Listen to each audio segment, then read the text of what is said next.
Makalipas ang mga araw kababalik lang nina Gojo at Marin mula sa pamimili nang itinaas ni Marin ang kanyang palda para ipakita kay Gojo ang kanyang bagong swimsuit. Sinabi niya kay Gojo na ito ang parehong swimsuit sa larawang ipinadala niya sa kanya noong nakaraang gabi at hindi niya maintindihan kung bakit hindi siya binigyan ni Gojo ng anumang opinyon. Pero ang hindi alam ni Marin noong nakaraang gabi napakaraming baby butter ang inilabas niya sa picture niya.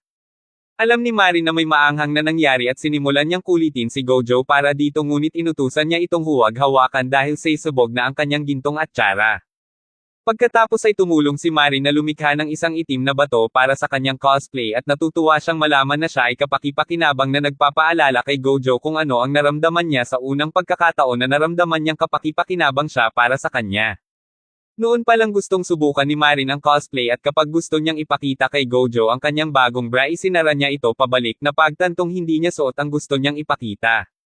Nang maglaon sumama si Juju sa kanila upang subukan ang kanyang damit at hindi siya makapaniwala kung gaano kahanga-hanga ang disenyo ni Gojo. Nakipag-usap siya kay Gojo tungkol sa mga kasuotan at habang nakikinig si Marin na pagtanto niyang isa siyang tanga sa paggawa ng costume kumpara sa dalawang ito. Hinihingi nila si Marin para sa kanyang opinyon at tulad ng isang tunay na Gen Z sinabi niya sa kanila na ang kanyang costume ay super ski by the Sigma. Pagkatapos inilagay ni Gojo ang pampaganda ni Marin at sinunod ang mga tip ni Juju gumamit siya ng tape sa mga mata ni Marin na nagawang gawing kakaiba ang kanyang mga mata.